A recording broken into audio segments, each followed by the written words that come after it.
بسم اللہ الرحمن الرحیم والصلاۃ والسلام علی سید الانبیاء والمرسلین وعلی آلہ و اصحابہ وآل بیتہ اجمعین۔ السلام علیکم ورحمۃ اللہ تعالی وبرکاتہ۔ عزیز سامعین ناظرین، بحمد تعالی دورہ سندھ مکمل ہونے کے بعد واپسی پہ ابھی ہم سکھر انٹرچینج موٹر وے پہ کھڑے ہیں۔ میرے ساتھ تشریف فرما ہے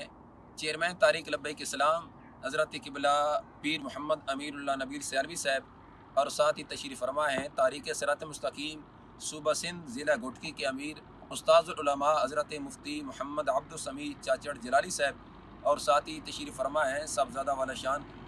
حضرت مولانا حافظ محمد عرفان الوری صاحب۔ ابھی ہمارے فاضل مبلغ تحریک صراط مستقیم پیر سید محمد کامل شاہ صاحب بخاری جلالی دامت برکاتم القدسیہ کا ایک پیغام ہم نے سنا۔ یہاں سکھر سے بھاگ کر جس شخص نے ملکہ برطانیہ کے قدموں میں پناہ لی، وہاں بیٹھ کر اس نے مناظرے کا چیلنج کیا اور یہ کہا کہ اگر کسی کو بھی کسی بھی موضوع پر کوئی مسئلہ ہو تو میں اس کے ساتھ بات کرنے کے لیے تیار ہوں۔ تو ہمارے فاضل پیر سید محمد کامل شاہ صاحب بخاری جلالی دامت برکاتم القدسیہ نے اس کے مناظرے کے چیلنج کو قبول کرتے ہوئے اس کے لیے دن، ڈیٹ اور وقت کا اناؤنس کر دیا ہے۔ اور چونکہ علماء برطانیہ، علماء اہل سنت، جن میں یادگاری اسلاف حضرت قبلہ پیر مفتی محمد اسلم بدیالی صاحب آپ بھی ساتھ تشریف فرما ہے، اور آپ کی طرف سے بھی عرفان شاہ گروپ کو ہفتے والا دن یعنی سیچرڈے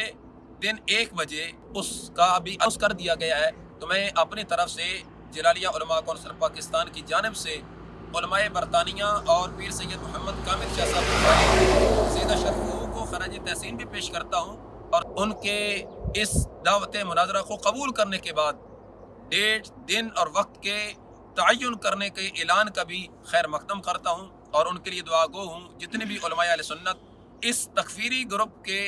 جتنے بھی سرغنے اور اس طرح کے اہل سنت و جماعت کے عقائد و نظریات سے بغاوت کرنے والے ہیں، وہ عرفان شاہ ہو، وہ دیگر منور جماعتی یا ان کے جتنے بھی ہم نوا ہیں وہ ہوں، ان سب کا جو تعاقب کر رہے ہیں علماء اہل سنت، جن میں قبلہ مفتی محمد اسلم بدیالوی صاحب، حضرت مولانا مفتی قاری محمد طیب نقشبندی صاحب، حضرت مولانا مفتی محمد صابر علی صابر صاحب، اور حضرت مولانا محمد شاہد علی قادری زیدہ شرف ہو، سب کو میں خراج تحسین پیش کرتا ہوں، سب کے لیے دعا گو ہوں، اللہ تعالیٰ سب کا حامی و ناصر ہو۔ اور یہ میں عوامی اہل سنت کی خدمت میں پیشگی ہی عرض کرتا چلوں کہ سورج مغرب سے طلوع ہو سکتا ہے، چمن زمان رافضی، عرفان شاہ اور جتنا بھی یہ ٹولہ ہے یہ کبھی بھی علماء اہل سنت کا سامنا نہیں کرے گا۔ اور ساتھ ہی یہ بھی میں کہوں گا اس چمن زمان رافضی کو کہ جو وہاں برطانیہ میں بیٹھ کر تو نے یہ آفر پیش کی کہ کسی کو بھی اگر کسی موضوع پر مسئلہ ہو تو وہ میرے ساتھ بات کر سکتا ہے، ذرا 12 فروری کو پاکستان میں آنے کے بعد یہی چیلنج یہاں سکھر میں بیٹھ کر ایک دفعہ دینا، پھر انشاءاللہ یہاں امام جلالی کے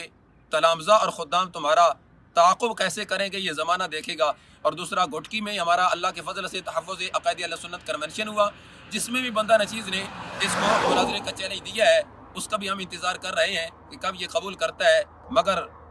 یہ چمن زمان رافضی اور اس کے جتنے بھی ہم نوا ہیں اور اس کے سرغنے اور اس کو پناہ دینے والے عرفان شاہ گروپ کے جتنے بھی لوگ ہیں، انشاءاللہ زمانہ دیکھے گا اور پوری عوامی اہل سنت دیکھے گی کہ حق کیسے واضح ہوتا ہے۔ اللہ تعالی ہم سب کو عقائد اہل سنت پر استقامت نصیب فرمائے، جتنے بھی عقائد اہل سنت سے انحراف کرنے والے ہیں اللہ انہیں ہدایت نصیب فرمائے۔ اللہ ہم سب کا حامی و ناصر ہو، علماء اہل سنت کا بالخصوص سید کامل شاہ صاحب اور دیگر علماء اہل سنت کا حامی و ناصر ہو، اللہ تعالیٰ انہیں فتح نصیب فرمائے۔ وما توفیقی الا باللہ، لبیک لبیک لبیک یا رسول اللہ، لبیک لبیک لبیک یا رسول اللہ۔ تاجدار ختم نبوت زندہ باد زندہ باد، تاجدار ختم معصومیت زندہ باد زندہ باد، عشق و محبت، عشق و محبت، اعلیٰ حضرت اعلیٰ حضرت، علم و حکمت، علم و حکمت، اعلیٰ حضرت اعلیٰ حضرت، حق کا دائی، حق کا واصف، اشرف آصف اشرف آصف،